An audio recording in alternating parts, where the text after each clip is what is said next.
So I have a few tips that I'd like to share with you on how you can use your aperture dial to get a little bit more creative. Hi everyone, welcome to Pal to Tech. Today we are talking about the aperture ring on Fujifilm cameras. Your camera's aperture ring controls the size of the opening of your lens. You can control the amount of light that passes through the lens on its way to the camera's sensor. If you make the opening larger, then you let in more light, and that will of course make your scene brighter. Aperture is one of the three parts of the exposure triangle, along with shutter speed and ISO. There are two things that you need to understand about aperture. First, the numbers. These are called f-stops. For beginners, at first glance, it would seem like f16 would be larger than f4. And cue the confusion. These numbers can actually be quite confusing for beginners because each number is actually a ratio of the focal length of the lens, right, to the size of the diameter of the aperture opening. This would be 1/2, and this would be 1/4, and so forth. Say you decide to set your lens aperture to f2. Well, now you're getting this much opening and light. However, if you decide to set your aperture to f4, it's a larger number, but remember, you're putting a 1 over it, which turns it into 1/4, meaning that f4 is a smaller opening and lets in less light than f2. And the second important thing that you should know about aperture is that the f-stop that you choose will directly affect how much of your scene has the opportunity to be in focus. Right now, I have the lens as wide open as I can possibly make it. And that means on this particular lens, I'm at f1.4, a wide opening. And this means that I have the least amount of depth of field. This is my main subject right here. And as you can see, that's about all that's in focus. Just this area, this is out of focus, this is out of focus, a very narrow depth of field. As I rotate the aperture dial, keep your eye on my aperture setting and keep your eye on what's happening in the depth of field, all the way down to f16, giving me the most depth of field. And by the way, you can also preview your depth of field by half pressing down the shutter release button.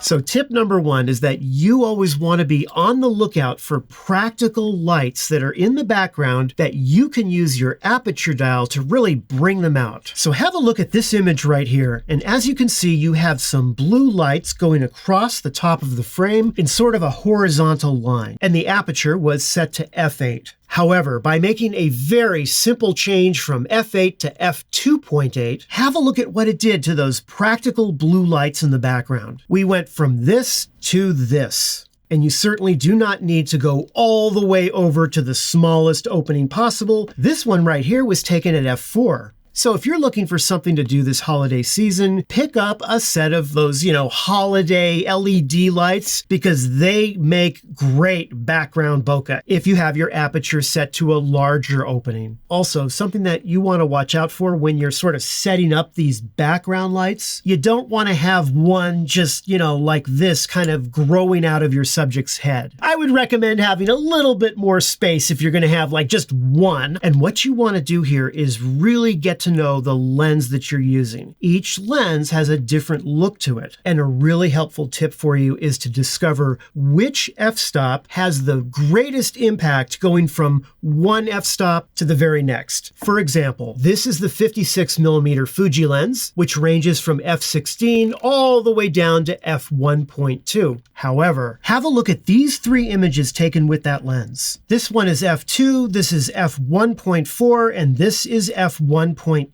And honestly, if you look at f1.4 to f1.2, they're pretty similar, right? Going from this f-stop to this one. However, if you go to the very next f-stop that's marked on the dial, f2, it's a much bigger difference between this one and this one. You see that? But moving that aperture dial just one more over, right, from f1.4 to now f2, definitely a bigger difference. And of course, you're going to want to use your depth of field preview so that you can see what it's going to look like ahead of time. Another creative idea that you can use is to modify your aperture in such a way that you reduce your depth of field purposely so that the part of the image that most people will, boom, immediately focus their eyes on is not in focus. It's outside that depth of field. For many people, the first time they look at this photo, their eye is going to be drawn right here, but that's not in focus. What I decided to do was modify my aperture so that I had much less depth of field. And about the only thing that's in focus is this bird right here, which you don't necessarily notice the first second or so that you see this photo. I wanted the main subject to be a little bit more hidden and not noticeable at first glance. Try that out. If you've got a couple of elements in your scene, send your audience on like a second or two journey to find your main subject. This image right here was shot at f13, but I purposely moved my depth of field closer to me between the camera and the first subject, the butterfly. And that's because while I was shooting, I noticed that my son kind of had this curious look on his face. And I wanted it a little bit out of focus so that it would look a little bit more unique. Speaking of which subject that you want to focus in on, you obviously can use the aperture ring to isolate your subject. That's probably the most common use for it. So right here, we're at f2.8, and yes, definitely the subject is brought out from the background. But obviously, just making a little change to widen up the lens brings out the subject even more.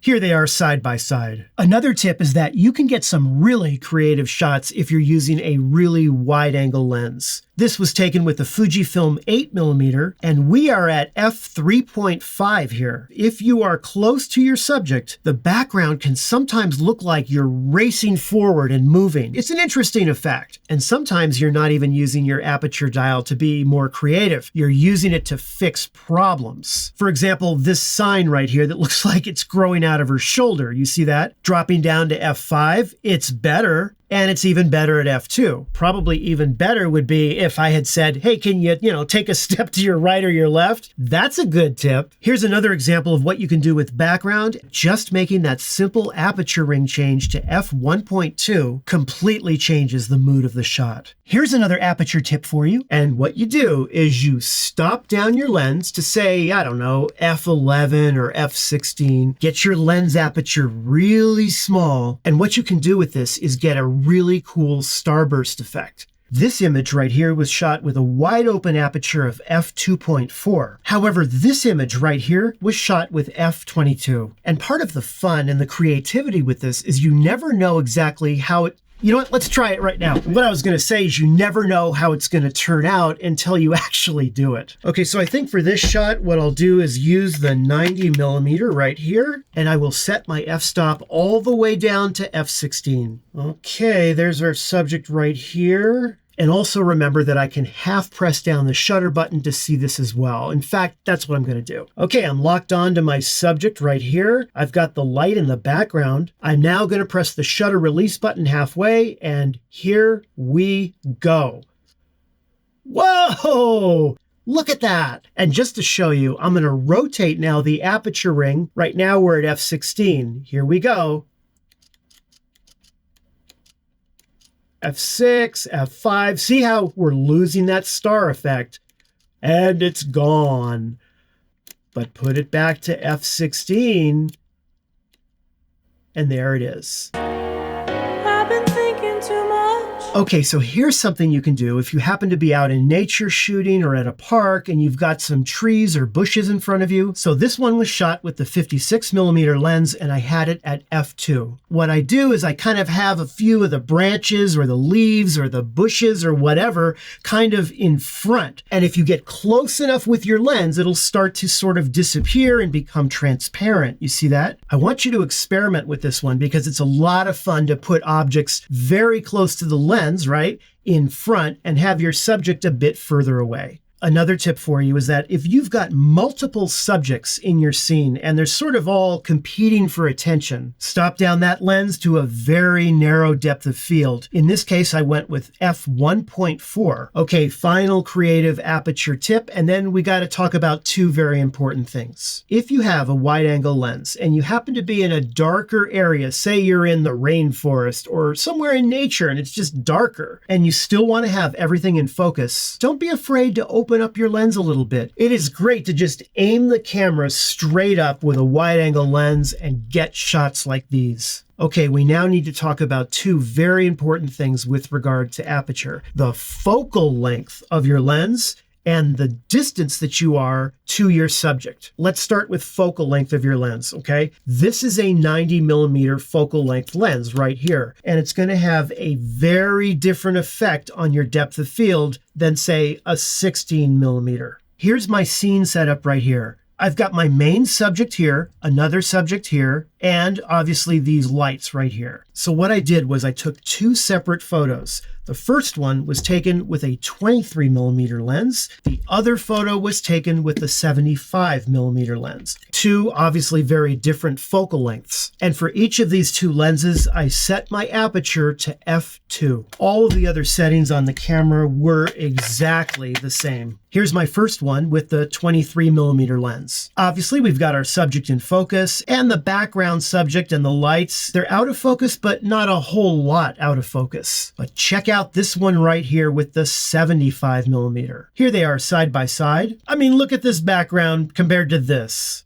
The longer the focal length of your lens, the less depth of field that you have. And the reason for that is because when it comes down to aperture, on your longer focal length lens will have a larger hole than the shorter focal length. Now we come to the second factor, and that is the distance you are to your subject. As the distance to your subject increases, your depth of field also increases. In this example right here, I used the 75mm lens in both shots. I also had it set in f2 in both shots. And what I did was I took my first shot, right, relatively far away. Then I moved closer to the subject by about halfway and took the second shot. Now for the first shot, the one that I was far away, I actually cropped in because I wanted to have them as close as possible when you see them together. However, here's what it actually looked like. And you can see I'm clearly standing further away. And here they are, side by side. Have a look at this. The only difference is the distance that I was to the subject. So if you want more subject isolation and to have more of a blurred background, move closer to your subject. This thing right here is just another tool in your toolbox, but it all depends on your creative vision. Well, anyhow, thank you so much for watching, and I really hope you found the video helpful, or at least entertaining. And if you did, be sure to give it the like and subscribe. I will see you in a new video very soon. Take care. I didn't want to end the video without telling you that I didn't actually stick my lens right into the pizza, okay? What I did was I had a macro extension tube attached to the bottom of the lens, so yeah, I gotta clean this thing off, but the lens is fine. Well, actually it's not. Oh man. By the way, my f4 amount tastes pretty good.